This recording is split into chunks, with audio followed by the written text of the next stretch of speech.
Ayin Beis, Volume 1, Chapter 46, page 80. Moving right along through this epic discourse. We're in the middle of Maimer 12, Nachmu. And we are coming closer to the conclusion of the discussion of pnimi, at least the initial discussion of the first 80 pages, 70 pages, 75, 80 pages, on the nature of the integrated structure. It's called integrated circuits, I think they call it. So we call it integrated structure, what we call in Chassidus pnimi. And this is all about how two forces interact with each other. They're called eris and kalim. Energy and containers, all tailored and fit each other. And after discussing that at length, and the root of it in the 10 spheres, which are rooted in the kav, the line of energy, the thread of energy, which is rooted in the 10 hidden spheres, all the way to the source, Rabbi went back to bring down how the kav hamedid, how the kav measures, like a measuring line, kav hamida, measuring line, each level, and this is what we call Milo Mata, with his more intense energy, less intense energy, higher and lower, both in the spheres, Chachma, Bina, Midas, and Malchus, as well as in the Olamus, in the worlds. Atzilus, B'ri, Yetzirah, which we just finished discussing in chapter 45, the worlds. So there's the gradations, which of course, if you just think about just simply, this defines existence. Existence is defined by differences, by the variation, and by the diversity of different forces. So in the human structure you have meichin, midas, intellect and emotions, and you have the different dimensions. So they're not just different, as he says, in personality, but they're also different in the level of amount of energy that each of them contains. And more specifically, their connection to what their awareness and consciousness of the source of the divine.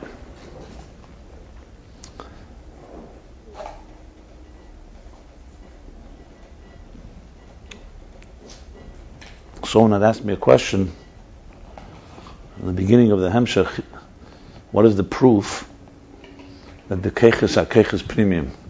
Why can't you say that the neshama just has energy, nefesh has energy, and all the difference between sight and sound and the mind and the heart and all the emotions and everything only comes like, let's say, like colorless liquid in tinted glasses. It only comes from the perspective of the containers of the body. The truth is, I don't remember all the details that he proved in the beginning, but any thoughts on this? Why can't you just say it's coming, that the nefesh is like electricity, like the sun?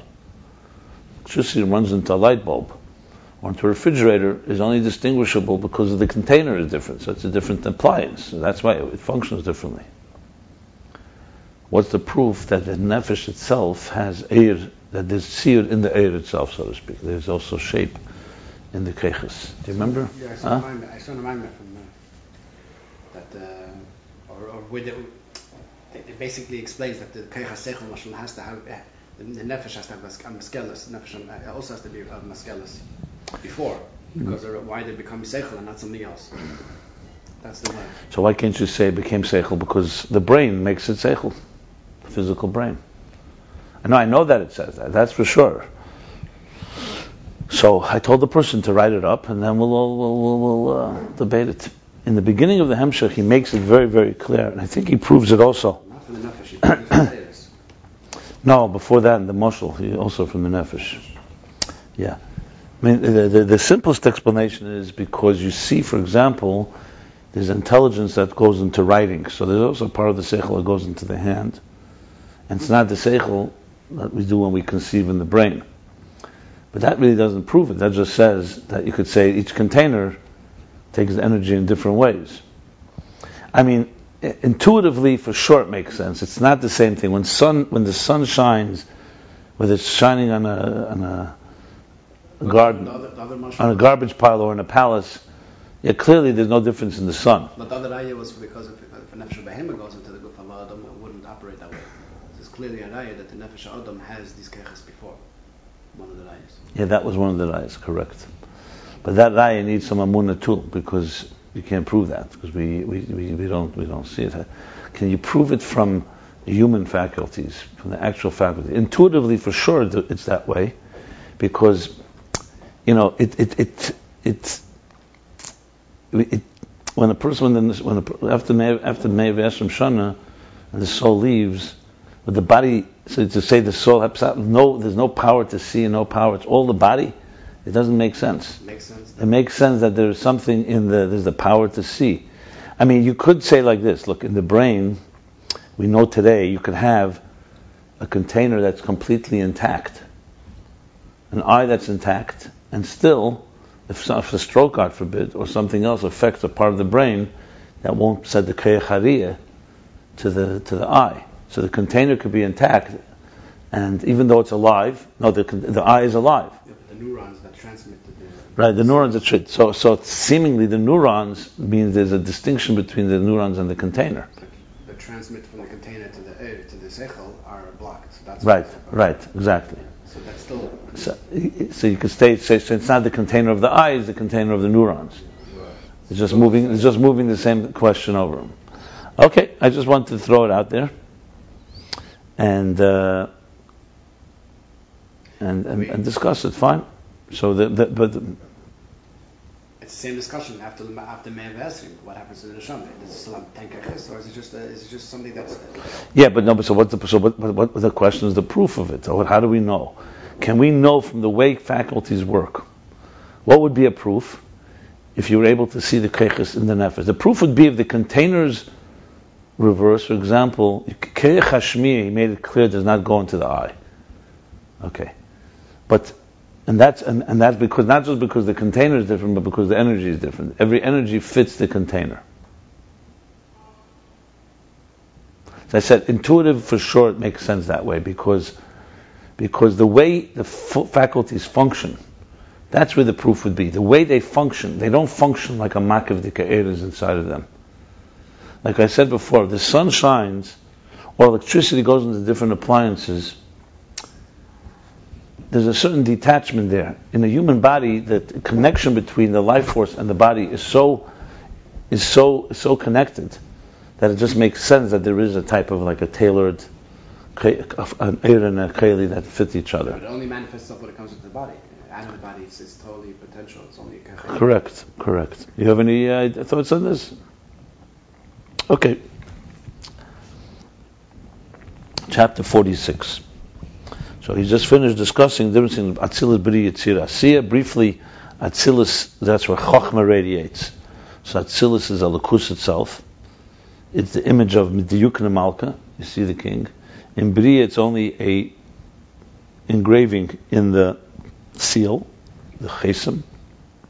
That Bri is, as he says, Meichen HaShayachim L'Midas, how intellect relates already to a feeling, some subjective nature, the goodness of something, the value of it. That's Bria. He compared Bria to Atzilus, is similar to the way we understand divine things through space and time, even though it's fundamentally higher than time and space. Yitzira is Meichen, is primarily Midas, the emotions, but the Meichen there is the Anhagas HaMidas, to govern and to control and harness the emotions. And Asiya is the Chochmah, is the intelligence that's connected to functionality. So it's 4 different fundamental levels of Maila Mata, different one from the next. So they're both different, fundamentally different levels, and also in the revelation of the energy is different. So chapter 46 on page 80. All this is what we call pnimi, integrated or internalized energy that manifests, that comes and transmits in a form of hislapshus b'kelim. it manifests and like it dresses up in the container itself. It unites with the container and becomes one with it. That I think was also one of the proofs, because the oneness, how it becomes one, where it's almost inseparable.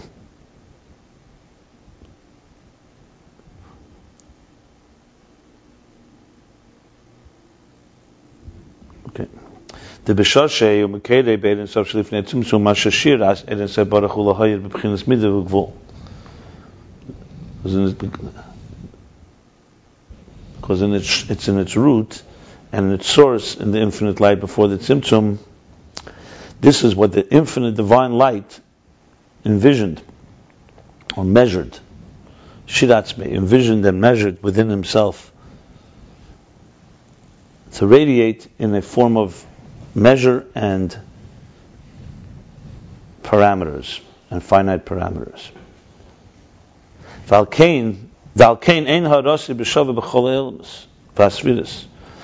that's why, in other words, the reason that it is pnimi is because that's exactly the way it was meant to be. It's not a result of some incidental fact that the light got diminished or something happened. That's the way it was planned from the top, from the root. In the root, it was planned that it should be Eidos pnimi, meaning that it should radiate in a form of measured and defined structure. And that's why the reflection is not equal in all the worlds and in all the spheres, as he discussed. The world he discussed in chapter 45, the spheres he discussed in chapter 44,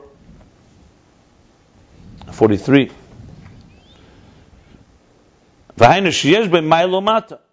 That means that they have in it that it has higher and lower hierarchy in the intensity and diminishment of the energy. So all this is rooted in the plan. That's exactly how the Creator envisioned it.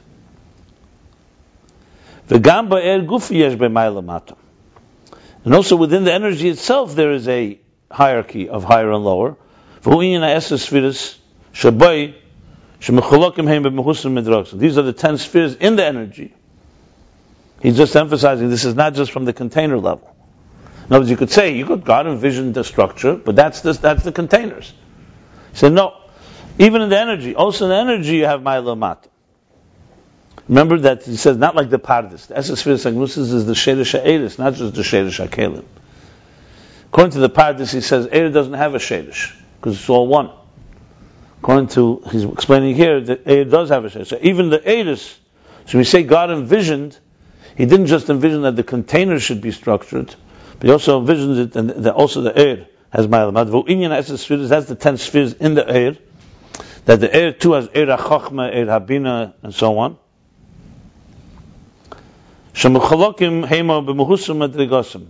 And they're distinguished and diverse in their muhus, in their personality, in their essence, and their level. Which is similar to the two things he's been talking about. Muhusam meaning they're fundamentally different. Madrega is how their level of their relationship. Right. Eifanagili, as he put it. Uboyim bebchinas hislapshus became desespheres. That's bebchinas hislapshus pnimi. And these 10 distinct entities, these 10 levels within the air, within the energy, come and manifest in the containers of the 10 spheres of Atzilus bebchinas hislapshus pnimi. In a hislapshus pnimi, meaning that it completely manifests, internalized, integrated completely within these containers. And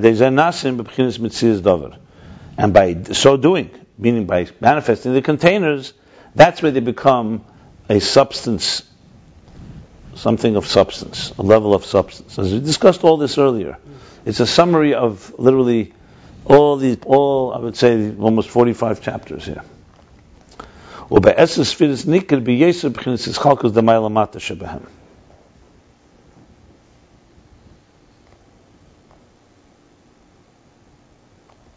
And once they come into containers, in the Esespheres is recognizable, increasingly recognizable, distinguishable,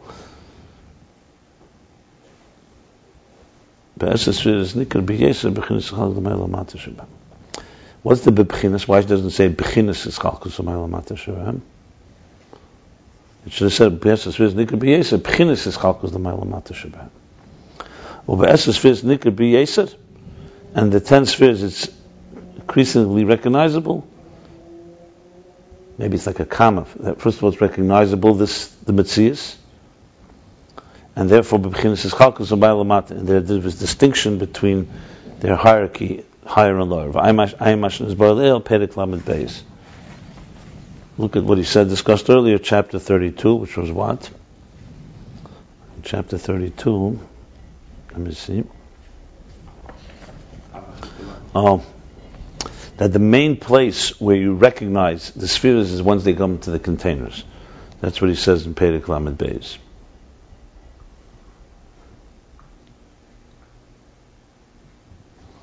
There he talks that the kelim are not, the air be'etzim also has spheres.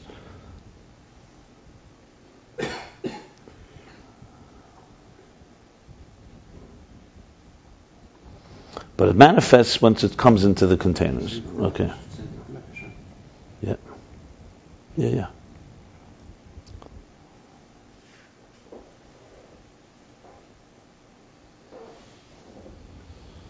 In other words, this distinction of Maila Mata exists also in the air.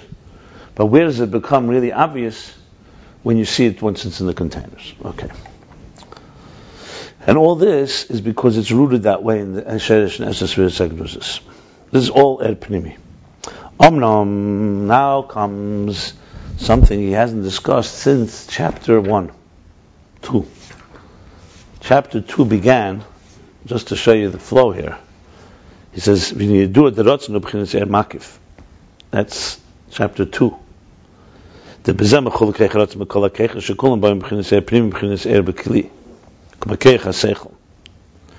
So in other words, in order to understand what makif is, he literally went now for 45 chapters, explaining what pnimi is, and now he's going back. So the omnom is after how many all these pages? That's pages. Gimel. 77 pages. Yeah. So he says, Omnom, however, makif, the level of makif is a completely different type of energy. It's one that does not manifest in containers. Just like he said before, the Eir HaGvul, Eir pnimi, is rooted in the vision, in the measuring, in the imagining of the structure of existence. Same thing here. Because this energy, in its root and in its source, in contrast to the previous one, comes from a different place. It comes from it's not shi'ur atzmo b'keich. If you remember, this is where he has all kinds of possibilities. It's b'chinas ein sof and bligvul. It's unlimited and undefined. And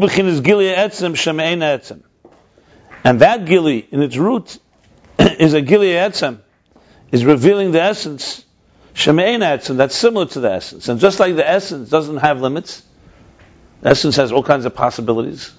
God is unlimited.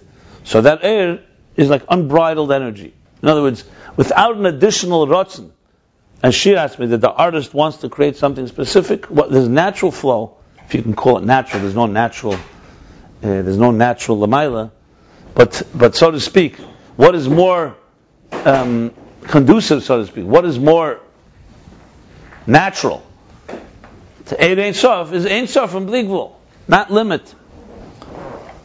So now we have another type of energy which we call makif. And why is it makif not manifesting in containers? Because its personality, its mohus, is of a place that is bligvuldic type of energy. Bligvul energy doesn't look for containers, doesn't fit into containers, does not measured by containers, and the energy itself doesn't have even subtly spheres. Back to square one. Why? I don't think so.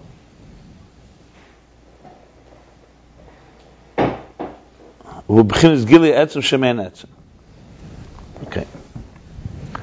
Remember the example he gave earlier with Shammai and Hillel was that Shammai and Hillel hear a svara, an idea from Shmai Vavtalia. Shammai's kelim are gvura, Hillel's kelim and containers are chesed. So Shammai concludes from this idea that they learned L'Isr, L'Chumra.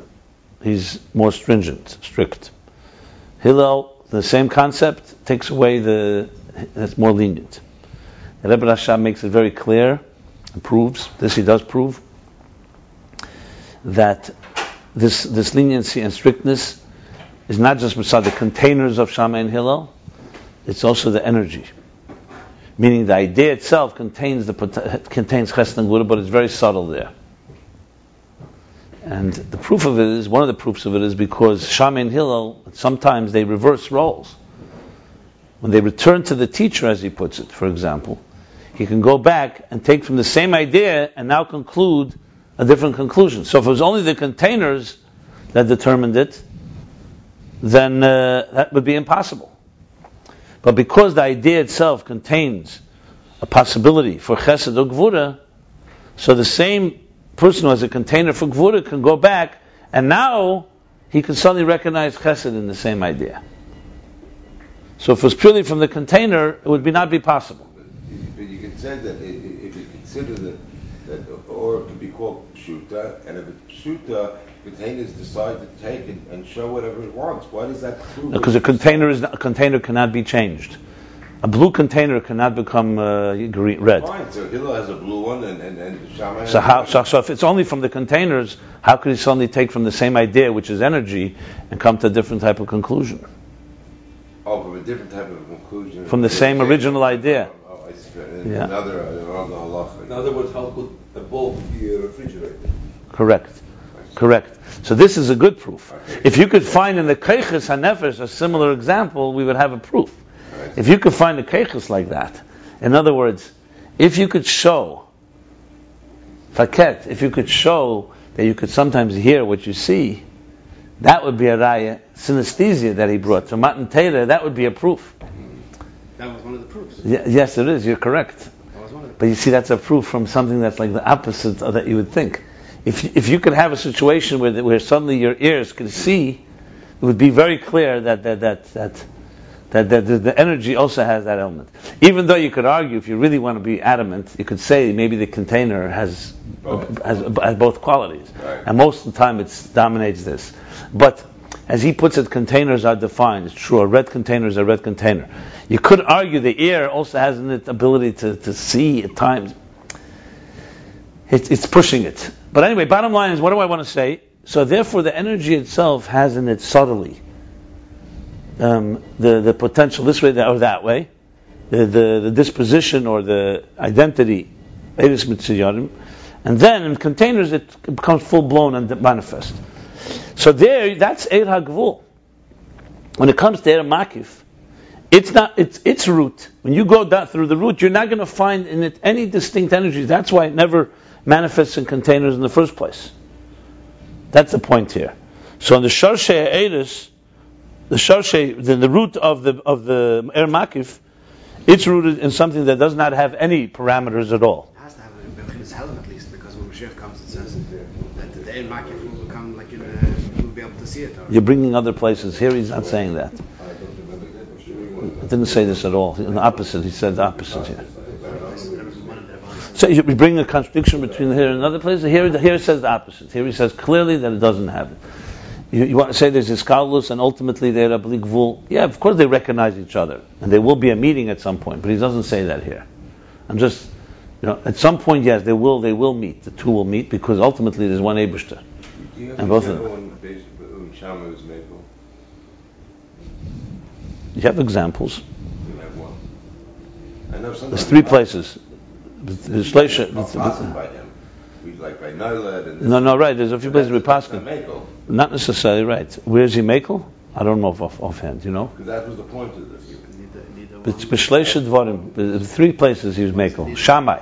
3 places that we passed by this. I said 3 places. No, 3 places that Mekuli, B'Shami Mekuli, and Beisil Mechumre. I'm not sure what they are. So you Go look them up. Look at one. You know, one is about what? Banid, you said. The countings. Pretty sure. But this is Milsa David Legluya. This is easily found, discovered. Yeah, I wanted somehow you can show that it's it was makel, but it was as a result being more machbir on another thing. That's what I wanted to look at, see if that was the case. I don't know. Well, I rely on the Rebbe Rashab that it's not that way. So,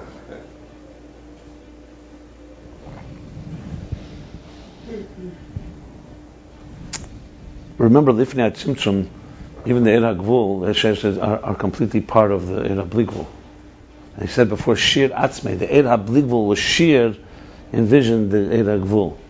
So obviously, at the end of the day, there will be a connection. I mean, the whole Ayin Beis is about this. But for now, it's actually important not to connect the two, because they have different functions. Later, he's going to explain that the Eira makif, the Eira Bligvul, its function is to create bitla ilmus. The Eira Gvul is to create yichud, unity. So one creates unity, one creates awe. One is distance and one is closeness. Remember, the whole thing is about Atzilus, is Gilei Helam, or is Yesh Ma'ayin. So here it's important to make the Eira Bligvul separate from. He said clearly, the Kav, and even the Esrus Agnuzas, are in many ways like a new entity compared to the Eira Bligvul.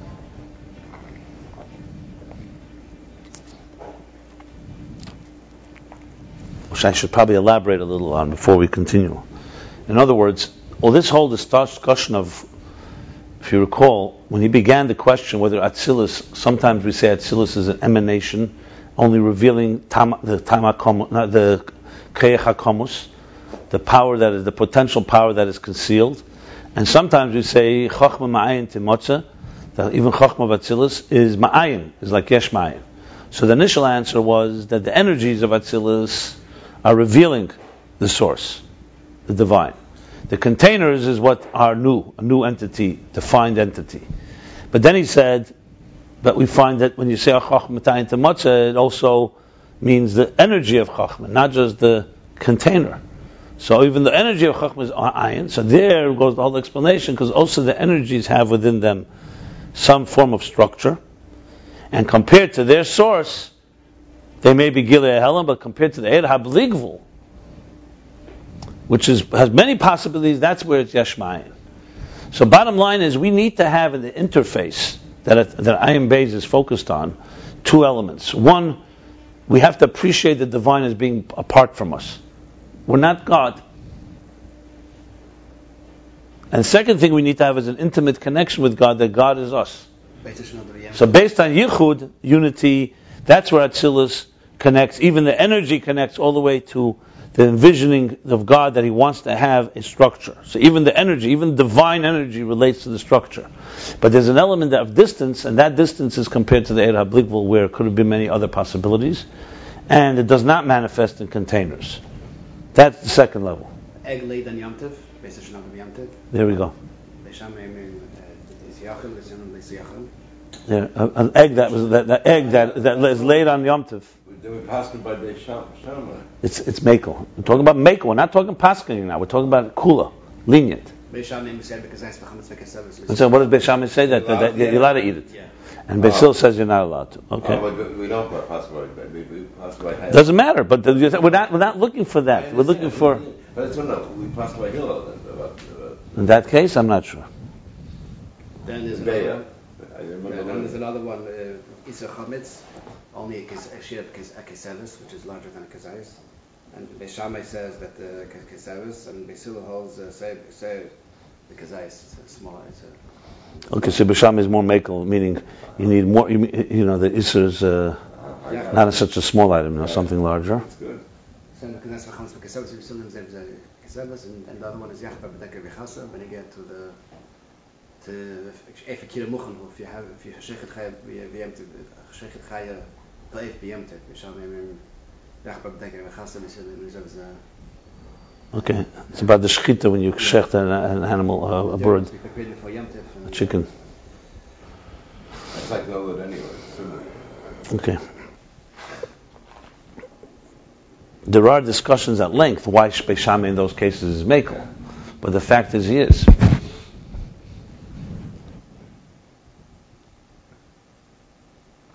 Okay, so it says, okay, now it goes like this.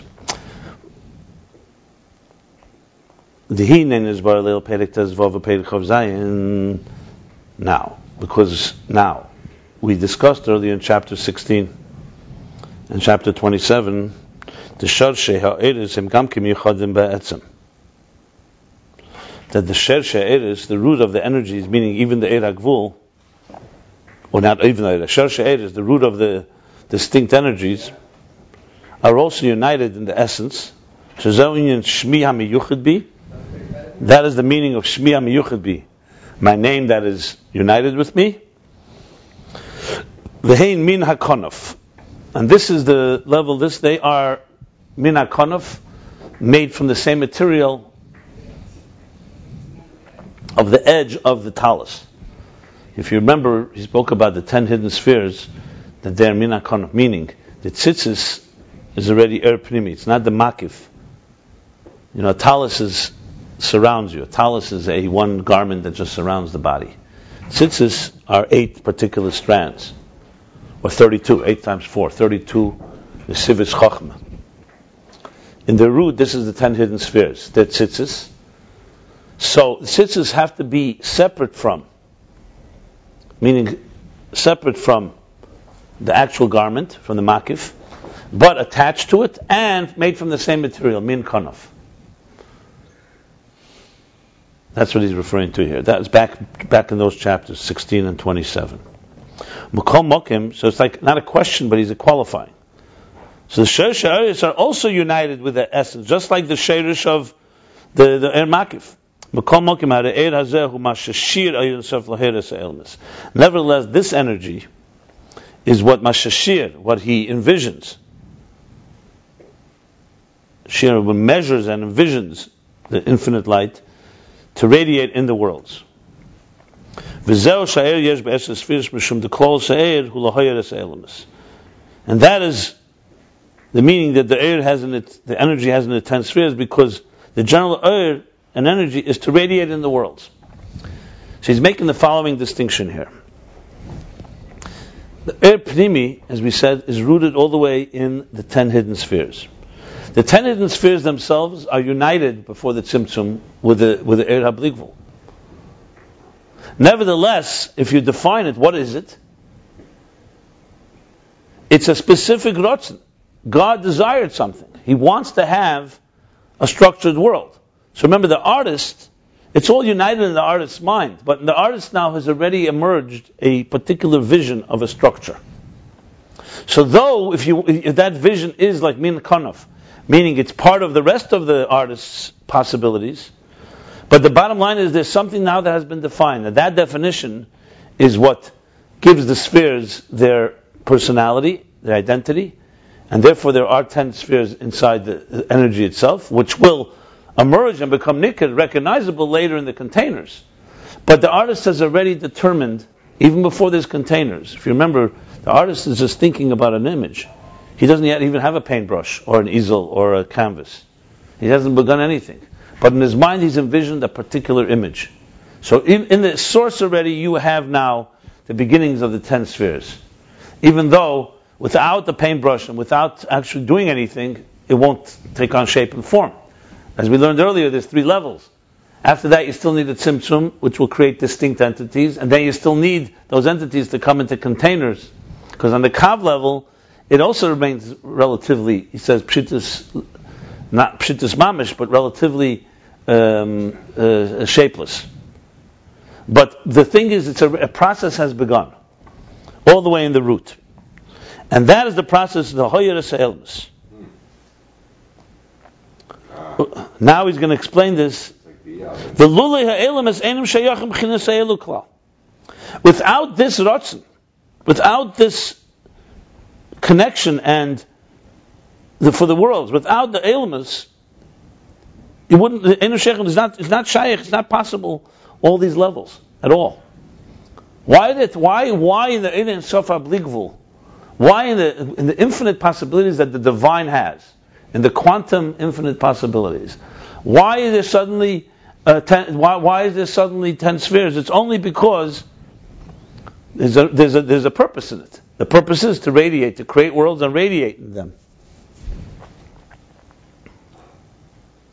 The Rebbe is making the point. In other words, take away this additional element, then you have Eir HaBligvul. So even though this is rooted in, as he says, the Shosh Eretz Gamkin, they're united with godliness, and they're all divine, but there's something that's happened now. The will, or the desire, the envisioning to radiate in the worlds, that radiating in the worlds compels something to happen, that there's esospheres within that air, within that energy. So if you ask the question, is this Eir HaBligvul or Eir HaGvul, you have to really answer it's both. Because if you remember, he said earlier, the Eir HaBligvul is shi'ur ba'atzmo, the infinite possibilities, it envisions one of the many possibilities. So it's all happening within the infinite Eir HaBligvul, but something has happened. Something has been, in the mind of the divine mind, before the tzimtzum, something has been designated. He's already set apart, shi'ur atzmo. He set apart something that is going to creating worlds. Does this energy create the containers or enter the containers of all? Or neither. It enters the containers. It helps. It ignites and is the catalyst that makes the containers emerge.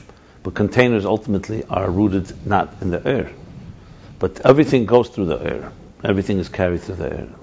It's like Torah carries also the power of tshuva to us. It teaches us everything. Air is the carrier agent of everything that God wants, even things that are not air personality. Even Caleb too. I just told you. You said, but the Kalim not rooted. I just told you. Even the things that are not rooted there, it also carries the energy to create them, shape them. Tshuva is higher than Torah, but Torah tells us about tshuva. So it's like a shliach. A shliach brings you something. It be coming from the Rebbe, from Mishaleach, but he's still the one that's bringing it to you, even though it's coming from a source beyond him. And then there are things that he has in his personality. Oyer can bring the concept of revelation, bittul, and stuff like that. But yeah, okay. Anyway. But then we learned later on that they don't meet at certain times. They can't meet them. Well, listen. When we learn that, we'll discuss it. Right now, he's not discussing that part. This when I get to that again. Take a pen and write it down.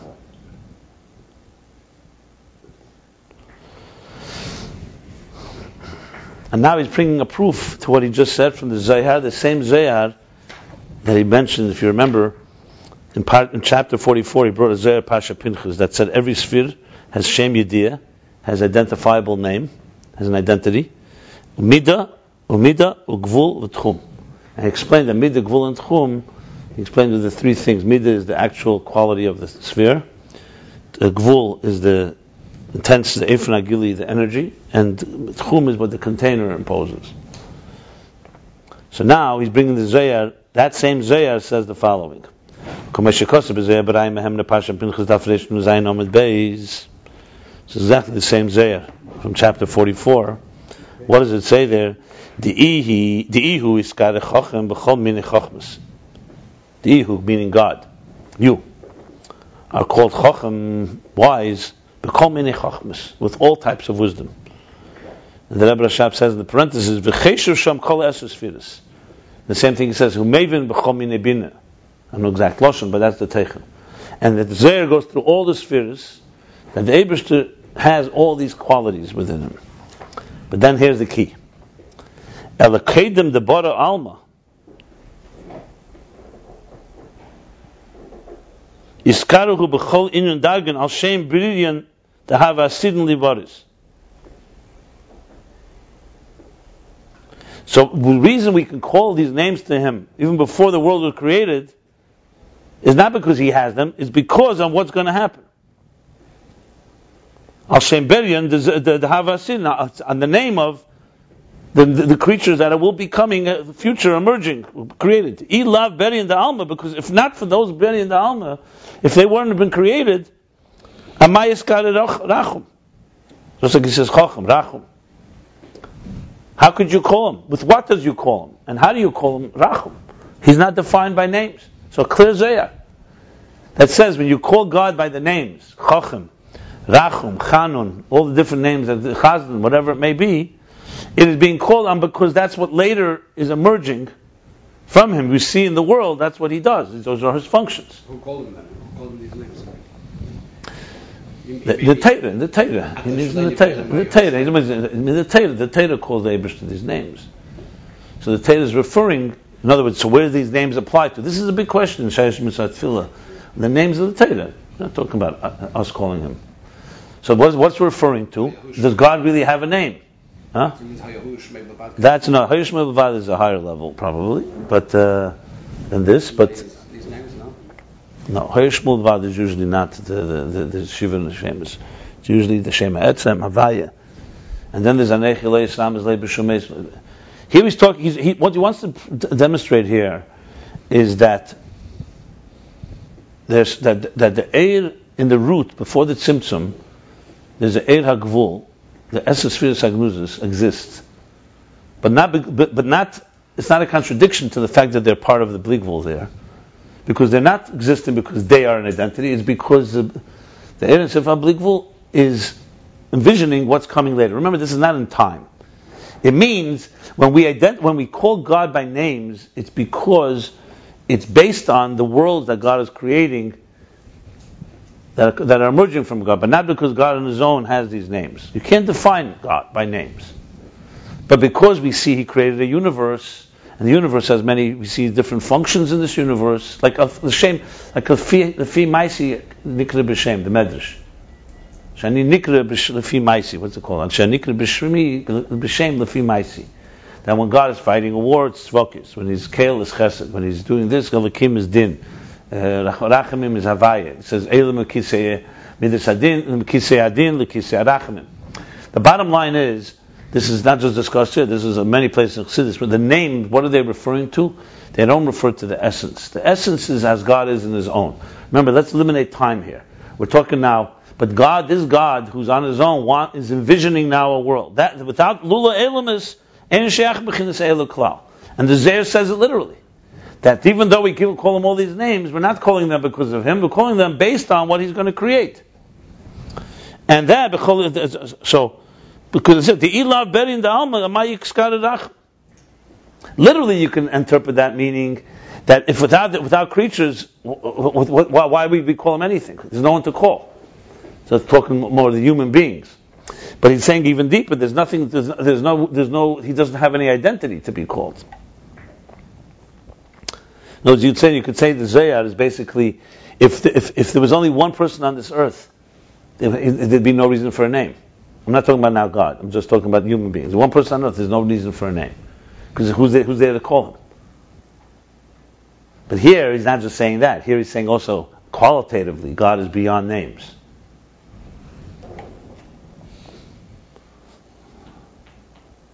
So there's, what do they say? So if there's no one. If a forest falls in this forest, is there a tree? Yeah. They have another one about a husband and wife. I forgot how it goes.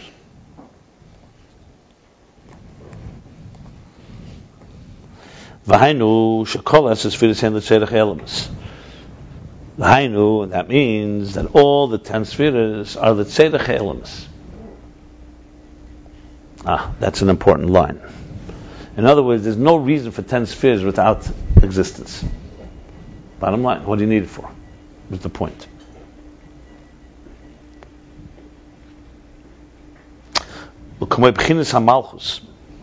And now he's going to explain. Remember, he's going back now to pnimi, even though the whole basis here was to begin the discussion of makif, but he's tying up some knots here, especially in the root of things, because this is a critical point, because what he's saying here now, he's trying to distinguish between the two shroshim, sheresh makif, sheresh pnimi. Sheresh pnimi clearly isn't the 10 hidden spheres as shir atzmo b'koyach, And all that is because of the worlds. So in some way there is some type of subtle 10 spheres and the 10 hidden spheres. When I say subtle, I don't mean in any substance way. I mean it conceptually, completely the potential form. So now he's going to say, so without spheres there's no malchus. Explain this now. Like malchus. Malchus is one of the 10 spheres, the last of the 10 spheres.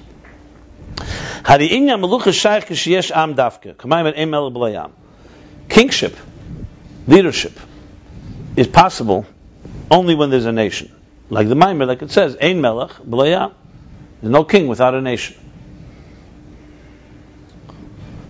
So right there you see. So is Malchus possible without Elamus? Without something that senses itself as a distinct entity from...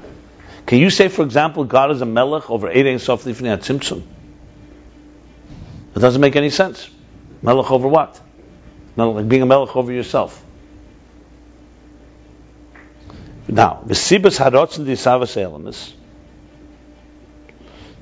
He's going now a step further. Till now he said, because there's the will for worlds and existence, that's why it arose in his will, Shiratzme, he envisioned, and he set apart something for that universe. The universe is to create. But now he's going, what's the reason for this? The reason to form, to bring into being the worlds? Because it arose in his will. I want to rule. And since ruling is not possible without a nation, that's why it arose in his will, there should be worlds, because that's the only way you can rule, is if there's something, an entity in existence that doesn't sense that it's part of the source. Here we see clearly, it says, the master of the universe, Hashem Allah, who rules,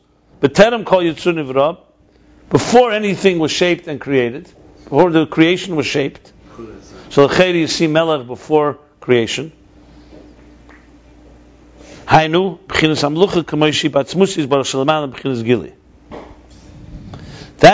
only referring to how the Maluch is within the etzem, within the essence, before L'mayla, higher than any form of revelation. I thought he was going to say, maybe that's what he means. I thought he was going to say, that's what he says, like the Zohar, Al Shem Habriya. That when you say Terem Tzui, either Terem Kol Yitzun Nivra, he envisioned already the Maluch he wants to have that will later emerge. But he's saying, I think that's what he means. But let's see what he says. He says, that's referring to Maluch the way it's in essence. Al B'chinas Gili Inyan, B'chinas Gili Inyan HaMaluch Hu Shayach LeElmus. But in the level of revelation, Maluch is, as a relationship, is connected to and is related to worlds. The interesting line here. You understand? I'm not. Well, why wouldn't he say what I just said? Because Adein Elam, it's not mashma like that, huh? No, you could say it like this. The same thing like this, just like Rachum. And this, why are you saying it? Because of the Al Shem Ha'osid for the B'riyas Ha'elam. So what I'm saying is, why doesn't he answer? Adein Elam Hashem Allah B'terem Kol Yitzun. Mashma, I'll tell you why. Because Adein Elam is not saying that he wants to be a king based on later. It's saying that before anything existed, he was already a melech. He's not talking about Sfiras HaMalchus, basically. He's talking about something else. There is, in the beginning of the Hemshech, he talks about Melucha Be'etzem, that there's Ayin Beis Atzmis. I mean, this is a contradiction you find several places in Ayin Beis and Chassidus B'chlal. Is Melucha, sometimes he says Melucha is only possible on something outside of you, and sometimes he talks about Melucha is Nassus Atzmis, that there's a level where you're just Merumim Ba'atzmei. You just have a sense of Malchus. So it's not Melech as in a Melech over a nation, it's a Melech as in a sense of kingship, of feeling a certain remus, exalted state. Anyway, here, it's interesting. I mean, this is something that needs to be analyzed. Any thoughts from you guys? I was sure that's what he's going to answer. But I see why he's not, because it's not mashma like that. That's what it is, because look at the next line. I think that's exactly what he was saying. No, he's moving away from Malchus. He's now going to the other spheres. It's a different, 1 second. Does it say anything in the parentheses? No. Okay. Okay, fine. Listen, it's what he says. I'm almost sure the reason for it is because Ayin Beis is not mashma like that. Because B'terem Kol Yisur Nivra is mashma fakert. That before anything, meaning also before the rose in his will, he's already Asher Malach. Ayin Beis Asher Malach. Or you could say that B'remez, that this is talking about Melech, how it's in essence, and the reason it's there is because he wants it later. Maybe. I'm not sure. Maybe the keys in the words, Ayin Beis. That why does he start up that way? That there is some connection to the world. He could have said Ayin Beis Asher Malach. Right. Yeah, but Hashem Allah b'terem kol yisur nivra. You were a melech before you created anything. Yeah, but he's still Ayin Beis. Meaning that Okay, I don't know, but I'm talking how he explained. Why is Gili so important here? He's just making a whole case that there's spheres, even when they're not the Gili, they're only hidden spheres before the tzimtzum, and suddenly now he's saying in Gili Meluch is shaykh le'elamus. Meluch is shaykh le'elamus. Which the point being here is that the whole union of Esses spheres are the tzedach le'elamus. It's a cherastira. There's something. There must be deeper meaning in this, because if all the Esses spheres are only for tzedach elamus, as Ayin Beis proves otherwise. Melech there is not l'tzedach elamus; it's b'terem kol. So I think he didn't spell it. I think he wants to say is it's talking about the reason Ayin Beis is talking about maluchas be'etzem, higher than any revelation, and that too is because of what comes later. You have to say that's what he means. Though it's not much from the words, but from the context. And Al B'chinas Gilead, because if you go back to B'chinas Gilead, so then we're back to square one.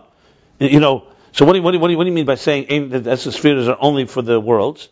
You're saying only by the Gili they're connected to the worlds, and not Gili they're connected to himself. So maybe the spheres, all of them, are not necessarily connected to the worlds. You could say they're all.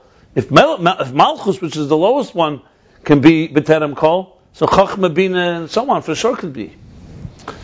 You have to say something more than this. It's a very short line, and any thoughts? I need some input here. Okay. Is that a little hard of it? I'll learn it again, and maybe we'll figure it out. Maybe we'll emerge later. But do you understand the question here? Because here clearly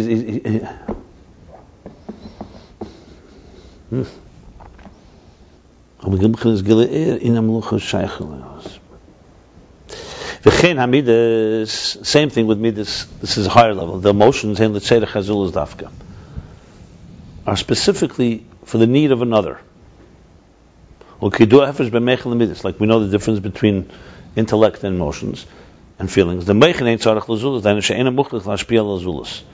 Intelligence does not need another.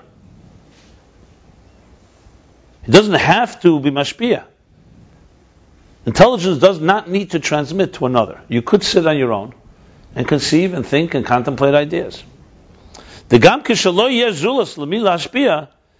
when there isn't another to whom to transmit, he can conceive of ideas and concepts on his own. And even though that from my students, I learned the most. The Maimon Chazal, they asked the sage, who was it? Who did he learn from? He said, I learned much from I learned much from my teachers. And even more from my friends, colleagues. And from my students, I learned the most. Remember who it was? Does it say in the Gemara? So the Chayda Azulas, another adds,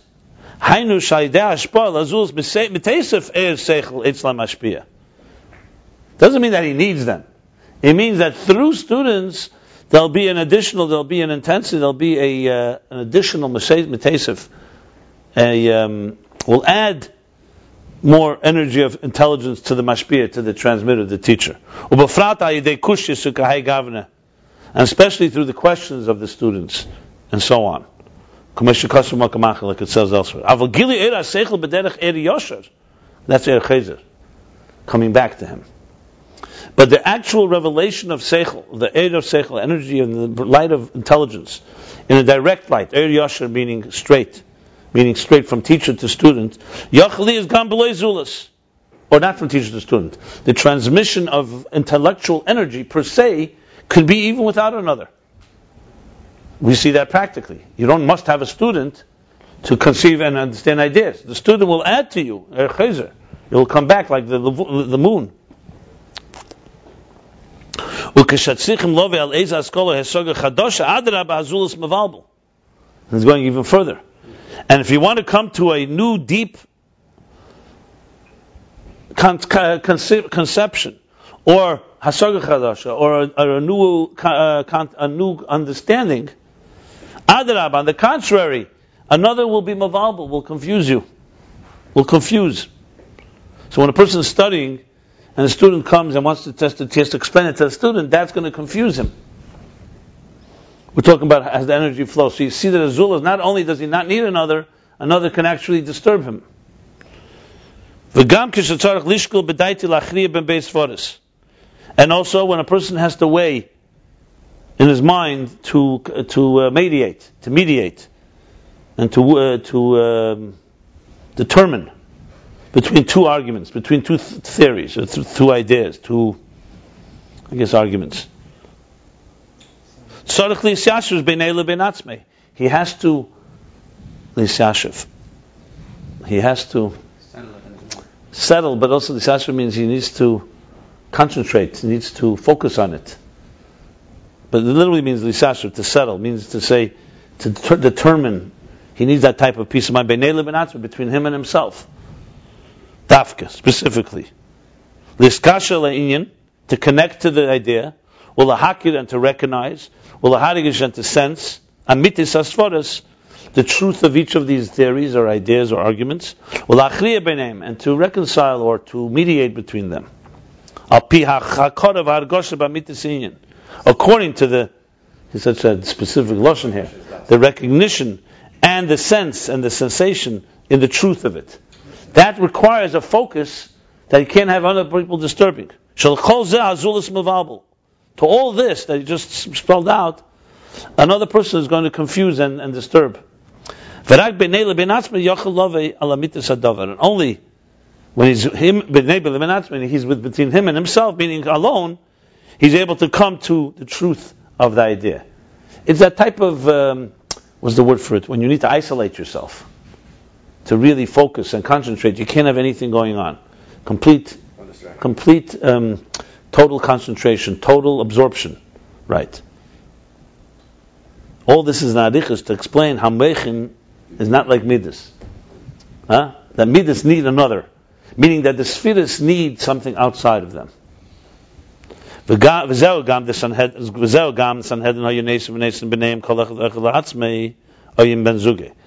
Gemara says when Sanhedrin would sit, the Supreme Court would sit in judgment, so they would hear the case, the evidence, the witnesses. Then they had to go and deliberate. Deliberate is the word I wanted. Deliberate.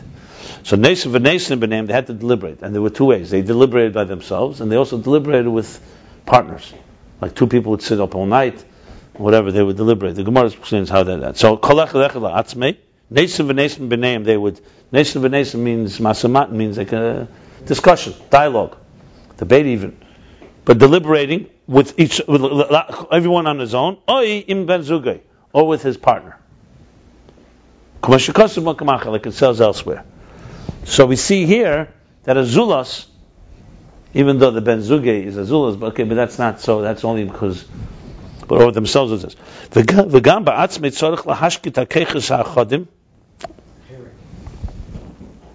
I'm sorry. Not only is another person involved, even in yourself, you have to lahashkit, you have to quiet down, silence. The other faculties, shalavad kayach v'seichel, vad kayach haseichel, besides the power of your concentration, intellect, and stop them. In other words, if a person is suddenly distracted by he's hungry, he's not saying hungry, but even his emotions, his emotional need for something, he has to close that down, shut that down, right? That they should not be expanding themselves, expressing themselves. V'oz dafki yove al amitas haseichel, and only then, and then specifically then, he can come to the truth of the idea. Oy al askola chadosha, or in a new concept, because he said both are necessary. Meaning, whether he's concentrating on his own, especially if he needs to come up with something new. I'm having as much trouble. Malchus alone with God as the intellectual thing alone with God. He didn't finish. He's in the middle of this discussion. He's going to get there.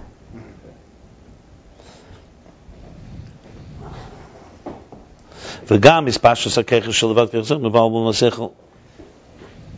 וגם מספשטוס הכיחש של לבד כיחסך. So we see from this how much seichel has to be separate from something outside of itself. Not just another person, but even the spashtus hakeches, even your own extension of your own faculties that are not keich seichel, that's not the power of intellect, mavalben al seichel, are confused and disturb the intelligence. V'sorech la'atzram ulakvam, you have to stop them and silence them. Restrain them, right. To stop and restrain them. That's good. Restrain and stop them. That's better. Atzida is restrain, is ikuv is stop.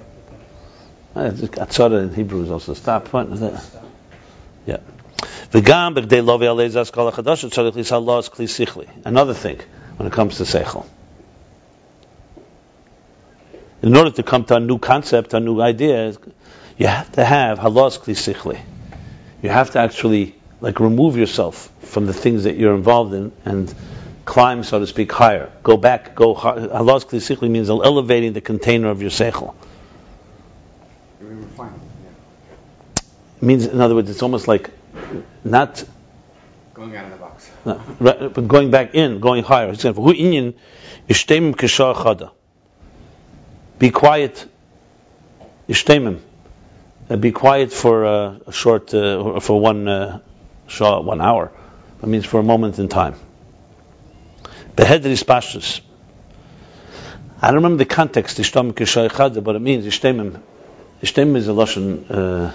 He's telling somebody, ishtemim, be quiet, because he needs. It's like, where there's the expression shasha, when there was the nevi'as hamechin. It's almost like that. But that's the opposite, shasha, that the nevi'as, the flow of intelligence. So ishtemim kashachad behedris pashtus. Where? Maybe, but not just ishtemim kashachad. Ishtemim kashachad means that you have to silence for a while. Behedris pashtus, there should be is stopping the flow, the extension. Adrab b'chinas aliyah dafke. You have to be in a state of aliyah, meaning not flowing forward. You have to. It's like the opposite. When you teach a student, it's haspashtus. When you're concentrating on when you're focusing on how to explain something, it's haspashtus. When you're coming to understand a new idea, you have to go back inside yourself. It's almost like where a person just, withdraws from everything. That's what it means, withdraws from everything.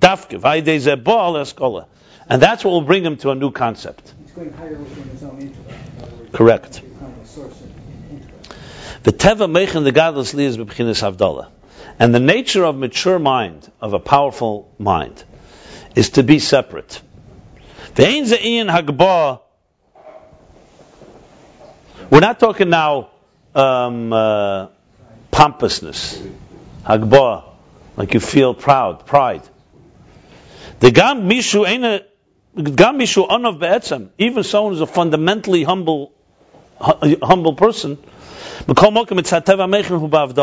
Nevertheless, the nature of mind is to be separate. Intellectuals are somewhat separate. They don't have a herd mentality. They do not mix with another. That's the nature of intelligence. It's a type of separation. But he says not elitism and not pride. Even a fundamentally humble person, the nature of intelligence is separation as opposed to midas, which is the opposite. All this is an explanation. All this is an intelligence which is specifically to yourself. to himself. Aval teva hamidas ulehepach. The nature.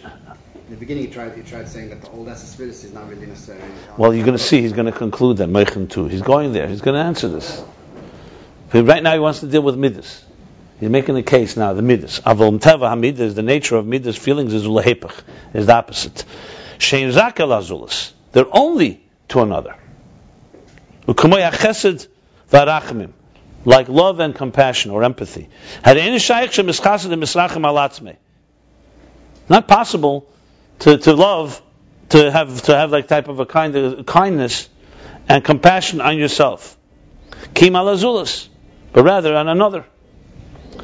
Now, what about self-love? People love each other and they like that. They like self-pity. So first of all, not necessarily that's healthy. Of course, it's possible. Aluva. Okay, but that's a different story. That's a tzivui, almost. He's doing it inside. He's being chesed himself, basically. No, because that's a tzivui, because he was ignoring himself. So it's like there you have to be told. But that's not what he means. That's more. There's also with aluva zehaguf, not with himself. It's with his body as is like a zulas. Yeah. Okay, but the point here is, look, he's talking generally emotions. The idea of feelings. Let's put it this way: if there's no one on earth. Yes, we all have a natural love to ourselves. There's avos atzmo, but first of all, I wouldn't call that a midah necessarily. An expression. It's just a sense of self. Just like there is a duality. Here he's talking midah as an emotion, as a faculty. Still a lover and the beloved when you love yourself. It's still a duality. But that's not the point. We're not talking about duality now. We're talking here. We're talking about an emotional faculty. Do you need midas? Let's put it this way: do you need midas if you had no other people? No. And let's say you were the only person on earth, you wouldn't need to call it self-love. Whatever you feel about yourself, you feel. It's not a necessity to have feelings. Feelings necessitate another. Self doesn't necessitate feelings. The fact that we have a feeling to ourselves, that's fine. You have it, but it's not. The zulus is what necessitates, what forces that you have to have feelings. Without others don't. That's the point. Because you're measuring the feelings you have to. He didn't say you can't have a feeling to yourself. He's saying the concept of feelings is like he says is basically for others, not about yourself. It is the zulus within yourself. No, there is no feeling to yourself. It's only based in the context of others. So you say how much I love him, so how much the other. So You could explain it that way. It's one way to say. Anyway, fine. You want to say that, but the bottom line is he's saying here that you're not capable to say, the idea of having compassion or being kind is possible to another, not to yourself. As I said, there's a few answers to it with the question. Number one is that when you love yourself or you're compassionate yourself, it may not be healthy. It may just be, as you said, just context words that you're using. If you really had no one around, it's just a natural thing. A human being is created that they have the self-preservation. Would you call that avos atzmo? No. Remember, before we also learned that midas. Remember, by Meichen midas, he said that midas is not the desire that a soul has for its own existence. Midah is a feeling that you have to something. That's really midas. Remember, he said that he spoke about. Remember, he spoke about midas being hergish atzmo, huh? Right, it's outside of you. There's a big discussion about midas being outside of you. The idea that you love yourself, he made it very clear, is not a midah. He called that rotzen. Just I should add that. He called the way around, the self-pity, the sorry, it's also the same. That's the context of others. There have to be nobody else around. Self-pity would be the same thing. Let's say a person feels bad about himself. I would not call that a midah. Midah is clearly a faculty that connects to another. He feels bad about himself. Remember, he spoke about meichen. Why is meichen so much be'etzem higher than midas? If you could have a midah to yourself, what? But why? Because he said a midah. You want me to look it up? It says exactly. I remember very, very specifically. Huh? Making you already close. Your result is subtle. The source. Make meters, you don't mean not. Sees other people that want to. Meters, you're automatically distant. There's nobody else around. No, but The question, the actual feeling, is it a midah or not? Here we go. Here, chapter page Nun Hey. Hey. Page Nun Hey. He says this. Page Nun Hey. 55. Yeah, page Nun Hey. Around a little more than down the half of the page, he says that midas midas is when it's good for me. Okay. So there's a thing in midas called that's hergesh atzmo. So levad midas atzmim v'tivim. Look what he says. She'einem boyim mitzad haseichel le mitzad hergesh atzmo kim pnei shuzeh atzmei mohusei. Midas tivim and atzmim and tivim is not because he feels something for something. It's because that's his etzem is mohus. The ava zeis he begins rotzen loy ava. The midas ava he loy shadavar of huma atzmei mohusei kim pnei shadavar tev le by the hergesh atzmei. In other words, the idea of self-love, the things you need for your own existence, self-pity or self-love, is not considered a midah. He calls it rotzen. You wouldn't have it if there's nobody around. You wouldn't have self-pity. You wouldn't have self-love. You're saying one thing, I'm saying another thing. There's two separate things. First of all, and the second one is not necessarily what you say, but That's what I'm showing. I can feel it. So in other words, she says, for example, avas ha'aben alaben, or ava ben alav, avas yibahi narotzen shareitzim ashu atzmei. You want you want yourself. You want something that is an extension of yourself. That's not the midah we're talking about. I'm just giving you one distinction that you can make here. That's a very clear distinction. If it's for self, it's different. It's not a midah. The idea of a midah is Avram Avinu's chesed. We say in the mitzvah maimer. If he had chesed, why did he have tzar when he didn't see archim? He should have love for himself, because that's not midas chesed. That's a different thing.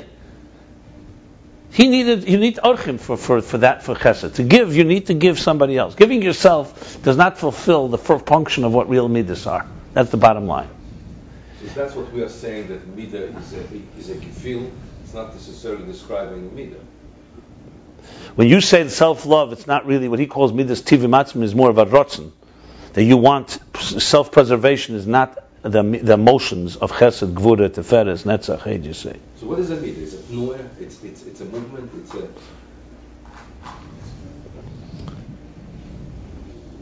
I mean, we translated emotion. Obviously, it's merdedem. This is... A midah is a feeling to something outside of yourself. That's how I would define it. Simple as that.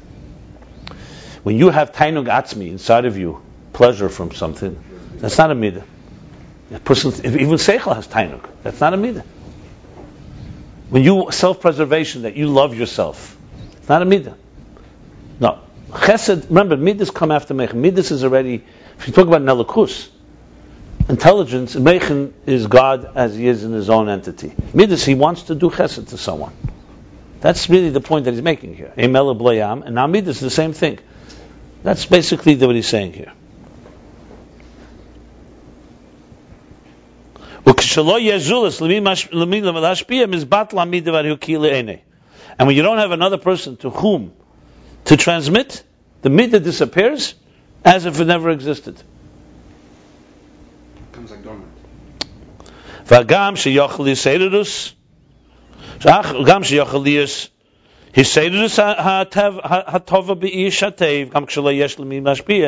And even though you can awaken, there can be an awakening and an arousal of goodness in a good person, even if there's no one to be mashpia. Like let's say Avram Avinu.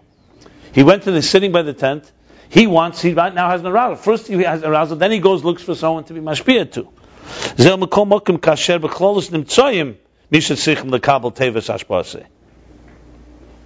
Nevertheless, it's not just an abstract thing. It's because, at least in general, there are those that are there are people who need to receive His goodness. He may not have them yet in front of him.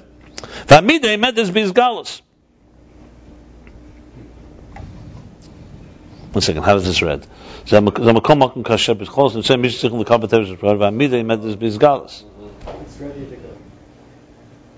T, he said is gam I'm the reading here. I'm not sure how you read this line. It's a little strange reading here. She says, so nevertheless, that's only b'chol nimtzai mishum tzigul l'kabel tevi hashbar. V'hamidei meant this bizgalus. Yeah. You just said that the midah becomes the bottle, and now we're saying that it's possible to awaken the midah. How's it? If you just said that it's bottle. That's not what he missed the line.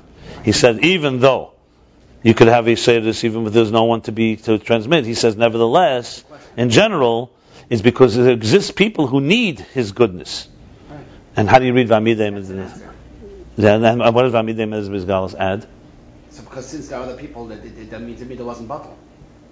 So therefore the midah stands is revealed because there are other people possibly, even though he hasn't met them yet. So because they're potentially there, so it stands Bizgalas. And now how do you read next? T says gam kishalei yesh be'esahi l'midah mashpia. So therefore that allows the possibility for there to be an awakening, even though at that moment there's no one to be mashpia. Like we see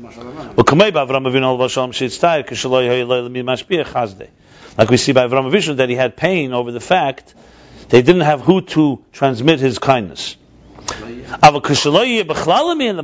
there's altogether nobody to be mashpia, so in that case Avraham Avinu had tsar. Why? He had an awakening because there's someone out there that needs kindness. He had pain because he didn't find them yet. So he had an awakening of chesed and it wasn't fulfilled yet.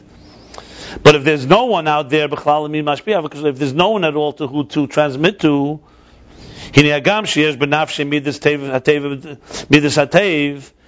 though the nefesh has a nature of goodness, of chesed, of kindness, it will be completely, it'll disappear, as if it doesn't exist. You say the same from Melucha? I don't know, we'll see. When he finishes the whole subject.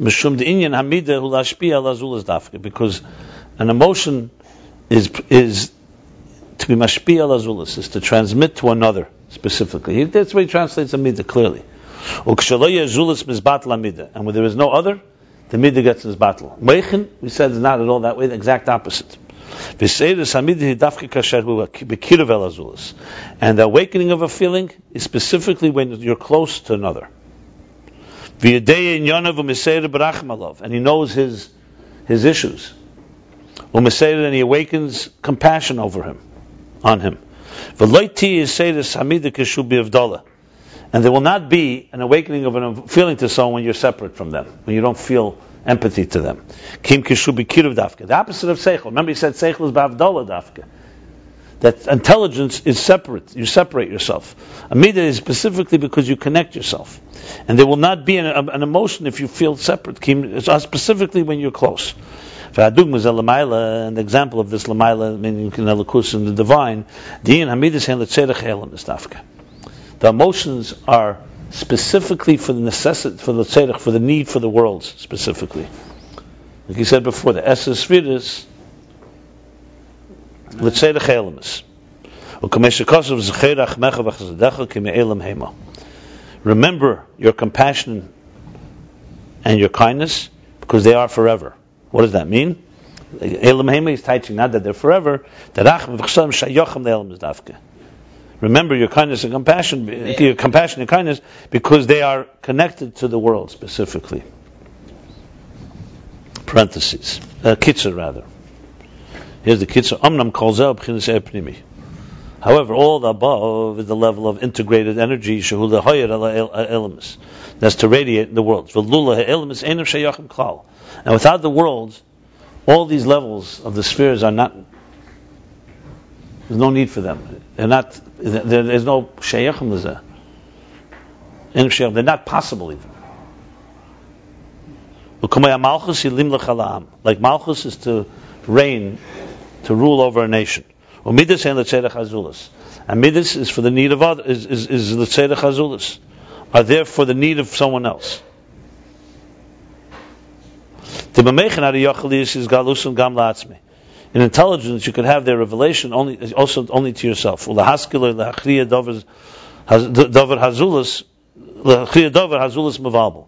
to concentrate or to conceive of ideas, or to mediate or reconcile, however, to determine, make a determination.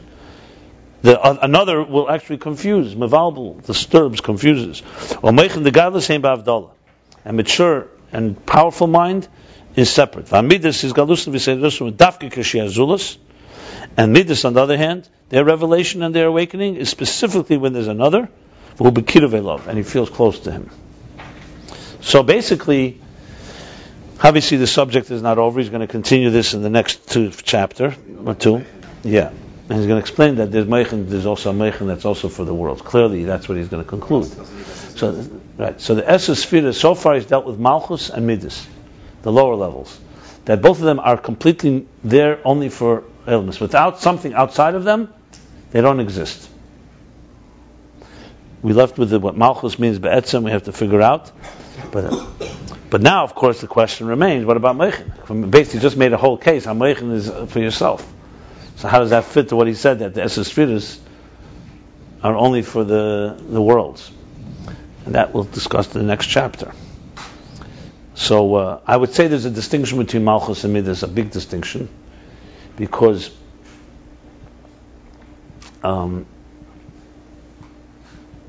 not here, but elsewhere, I believe, where was it? I think a few chapters back, when he spoke about Malchus, Malchus is less revelation than Midas are.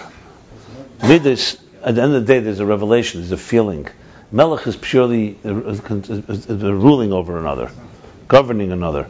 It doesn't have any emotional feeling involved. That's the real distinction. As far as the Zulas goes, Am Melech b'lo yam is a stronger statement, that there's no king without a nation. There's no emotions without others. I don't remember, but I believe elsewhere it says that it's not quite the same intensity, because there is... Now, you could have the awakening of Malchus also without another, and then you look for the other. There's probably a difference between them. He doesn't spell it out here, but we have to look into it. There's probably a difference between the need for another, Malchus's need for another, and the Midas need. Midas is less of a need. I'm almost sure he just said something earlier that's related to this. Okay, we'll stop here. This is in chapter 46, pages 80-81, Ayin Beis, volume 1, Discourse 12, chapter 46.